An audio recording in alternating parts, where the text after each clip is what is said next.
A car is like a microcosm of your home. It's a little space that you spend, especially if you live in a city like I do, a lot of time in commuting. And if your car is messy, it feels gross, it can make your commute more stressful, and it's kind of embarrassing when someone steps into your car and sees a mess. So in this video, I'm gonna walk you through a very clear process on how to clean and detail your car.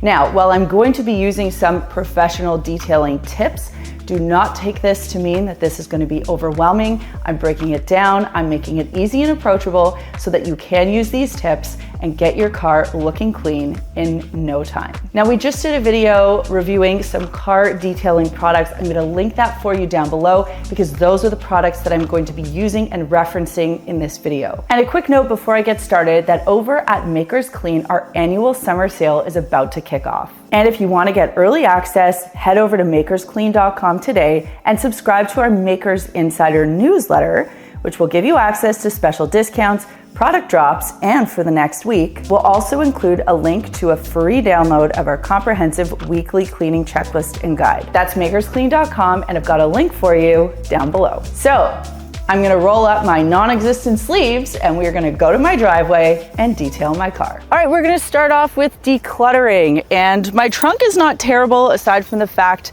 that my car is now a rolling golf cart. So I'm gonna have to get rid of all of my golf gear, of course my emergency windshield fluid, and then whatever else I have going on. Now, I have a pretty strict rule in my car that I implemented last summer when I had my car professionally detailed, and it goes something like this. My car is not a garbage dump, so whatever comes in the car comes out of the car when one leaves the car. So my daughter understands that rule, and everyone else who uses the car is on the same page. So you'll notice I don't have tons of clutter in there, but we still have some work to do. So let's get there.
I was a big fan of DIY cleaning products for vehicle interiors until I spoke with some professional car detailers, and they advised me that the products like dish soap and vinegar that we would use normally in a DIY recipe are not designed to do what the interior of a vehicle needs. Glass in particular, you know, if you ever notice there's that haze on the glass, that's kind of off-gassing from the plastic, the vinyl, and the other interior car parts. That leaves a greasy film. Regular glass cleaner that you would make up at home, vinegar and water, isn't going to cut that. So instead, that's why you need to pick up something like a professional glass cleaner that will also leave a coating and help keep the car interior clean. Now, the other thing, because it's a professional product that has different components in it, just aside from vinegar and water, you're going to want to protect the other finishes in your car from glass cleaner dripping. So I'm going to use a cloth like this and simply line the interior of the window to absorb any of those spills before I start spraying. Then I'm going to spray product on liberally and wipe with a flat weave microfiber cloth using an S pattern. I'm going to check a few times to make sure that there are no streaks. And of course, it's not a sunny day out, even though I'm wearing sunglasses. I'm photosensitive. What can I say? But you want to make sure that it's not sunny so that product doesn't dry quickly and leave streaks.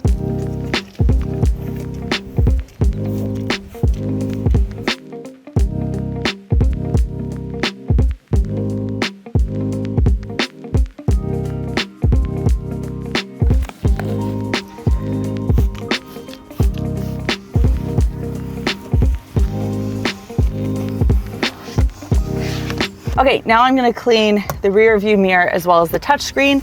And for these two, I'm going to spray my product directly on the cloth just so that it doesn't go everywhere. And also because for touchscreens, you're never supposed to spray product directly on. However, this product is specifically designed and is safe to use on electronics like touchscreens. So you always want to make sure that when you are cleaning your touchscreens, you double check to make sure that your product is safe. Here we go.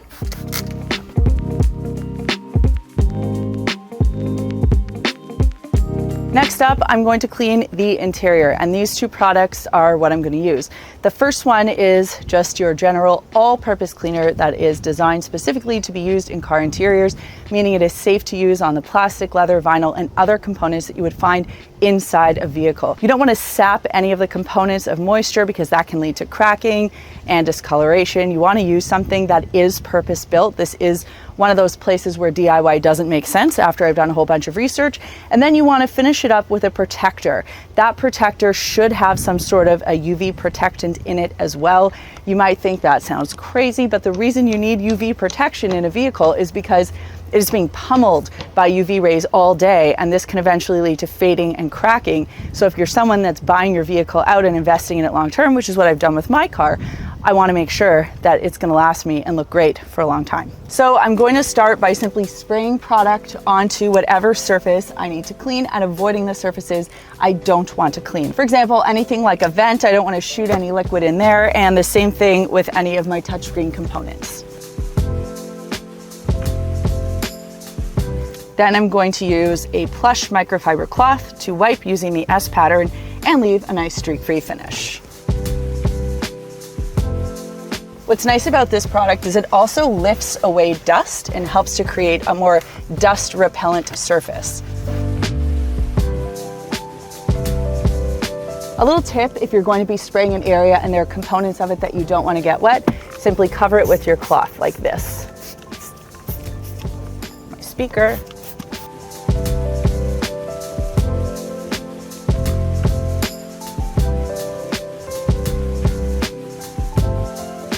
So once the surface is completely dry from the cleaner, I will then apply the protectant. And what you're going to do is apply it to a cloth or an applicator pad. In this case, I'm just using a cloth, but I'm using the short nap of the cloth. And then when I want to buff it in, I'll flip over and use the larger, longer nap to do so.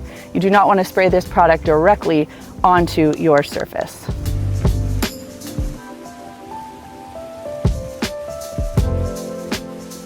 You can see it kind of leaves a nice high gloss shine as well, which I think looks really beautiful.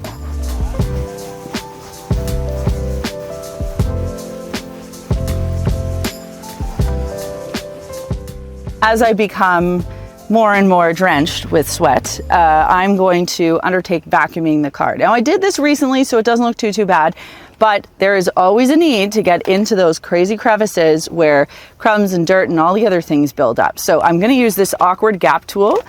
This comes with my Dyson.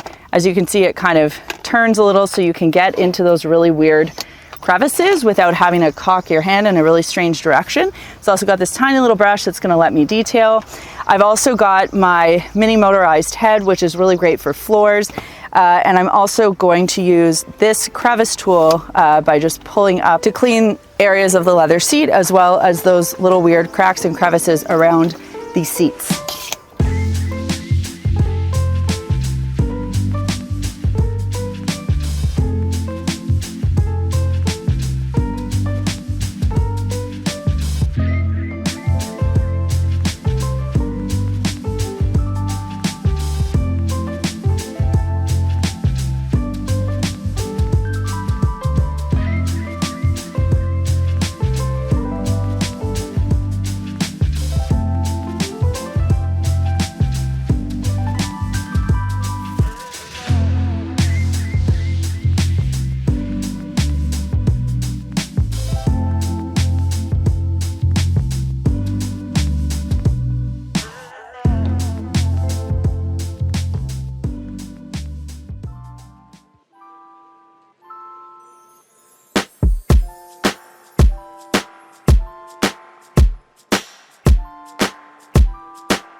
So now I will be only slightly less embarrassed the next time someone gets into my car, and I hope that the way I've broken down the car cleaning steps for you makes it easy and approachable so that you feel inspired to do the same. And a reminder, you can see that video where I review all of the car cleaning products. I've got a link to that video down below, as well as a link to those products. And that brings me to this week's comment question, which is, I would love to know either your best or your worst ride sharing experience, like Uber, Lyft, etc.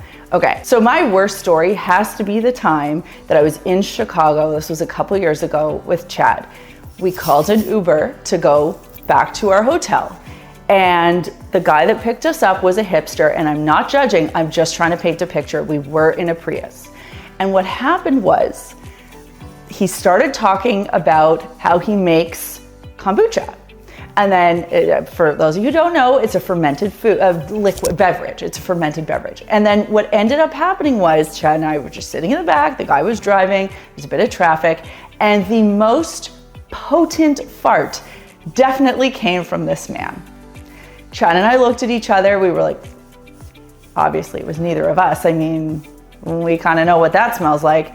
This guy was just driving, he had a mustache, the whole thing, major hipster. We're like, that is the kombucha doing God's work. We had to open the windows, it was a cold day. He for sure knew that we knew. It was so awkward, the smell was deadly. And when we got out of the Uber, we just broke out in laughter because it was that memorable. Anyway, I'd love to know your experience in the comments down below. If you found this video helpful, don't forget to give it a thumbs up. Thanks so much for watching, and we'll see you next time.